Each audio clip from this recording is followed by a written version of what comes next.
mean, there's a lot of debate in the scientific literature about the meaning of dreams, and perhaps there's even debate about whether it's possible for dreams to have meaning.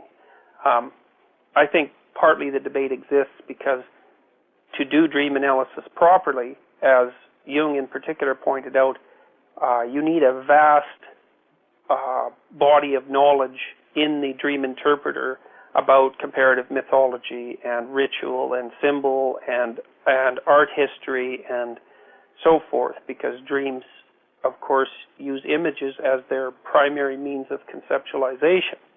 Now, in order to understand what dreams mean and how they can be useful in therapy, apart from appreciating the fact that the interpreter needs a broad body of knowledge that scientists generally don't develop, it's also important to know what it is that scientists have discovered about dreams.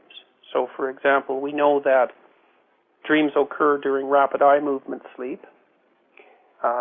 You cycle into rapid eye movement sleep about every 90 minutes when you're asleep. When you're in rapid eye movement sleep, your motor centers, so your action centers, are very much activated in your brain, but your body is paralyzed so that you can't move around. Your eyes are moving because, of course, it doesn't really matter if your eyes move while you're asleep because they won't take you anywhere. But if your legs were moving while you were asleep, you'd run into walls while you were dreaming. And scientists have actually managed to damage the motor inhibition systems in cats so that they do move around when they're dreaming. Anyways, if you wake up, when someone's dreaming, their brain is about as active as it is when they're awake. So there's a tremendous amount of neural processing going on in the dream state. If you wake someone up when they're dreaming, there's about an 80% chance that they'll report the emotion of anxiety. Dreams tend to focus on threat processing. Now, a threat is anything that might hurt you, but it's more than that, too. A threat is anything that doesn't fit into your current conceptual scheme. So imagine that you have a theory about the way the world is, and then you act on that theory, and sometimes things work out the way you'd like them to work out, but often they don't. And every time things work out in a way that isn't how you would like or how you predicted, that indicates that there's some more about the world that you have to learn about. And that fact first manifests itself in anxiety.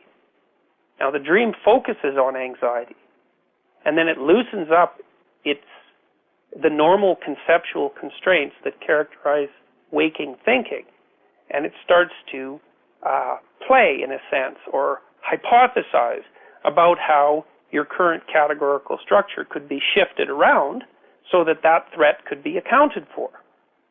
Okay, now, that means the dream is dealing with things that you need to understand, but you don't yet understand.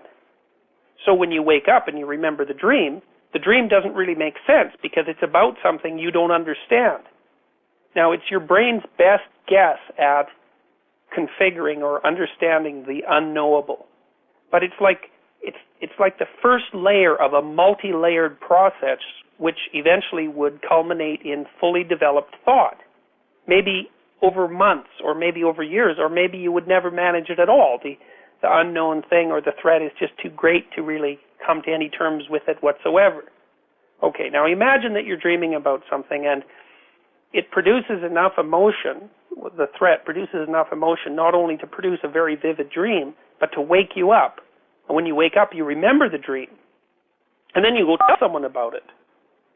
Well, the dream is about something you don't yet understand that's upsetting. And if you tell a bunch of people about it, they're going to give you all sorts of opinions on the dream. And that's a way that you can gather more information about the threat. Are we talking about an extreme case, which is known as a nightmare, or perhaps simply a dream which is faintly troubling or puzzling because it's so abstract?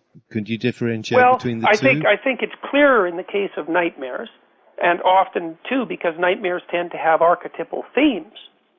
You know, people, for example, are often threatened by monsters in nightmares. And a monster is a chimera that's made up of the different parts of frightening things. A dragon is a chimera, for example, because it's made out of reptilian parts, and it also includes the idea of fire and transformation.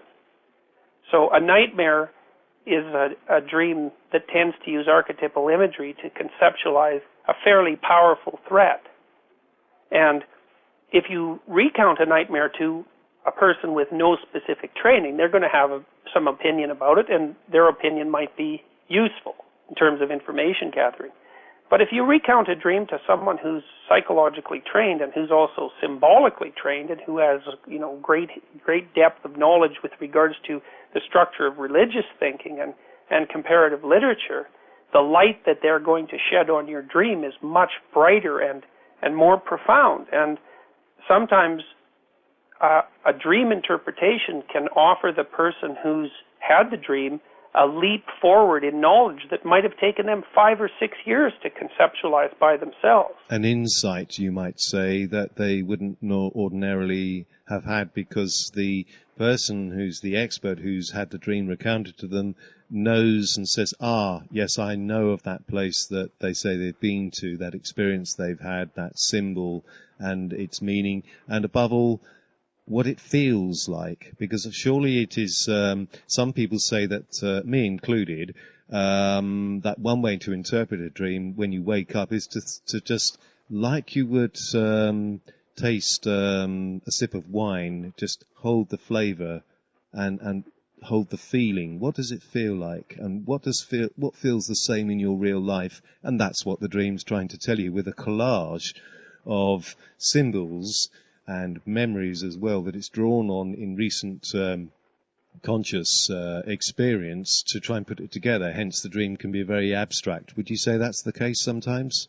Well, I think there's two things about your comments that are really worth highlighting. The first is the categories that a dream uses are generally based on emotional similarity rather than logical similarity. Yes. So a dream, for example, might represent fear or the fear of something unknown by using a juxtaposition of a variety of images of frightening things. So imagine that in the dream world, the basic rule is all things that produce the same emotion are the same thing. And so your description of a dream interpretation process that relies on identifying similarities in emotional state gets right to the core of how dream thought works. Now, secondarily, I also believe that if you are able to help someone construct a dream interpretation that fits, they're also able to feel that it fits. It clicks, or it makes sense, or it's like the punchline of a joke in some way. They can tell that the interpretation has put some missing pieces of the puzzle into place. And I think it's important to rely on that as an indicator of whether the interpretation is actually derived from the dream or sort of just a theoretical imposition on its structure. Now, we can go underneath that too, and I mentioned already that basic categories are more action-oriented than object-oriented. So the basic categories of the human mind are categories to do things with.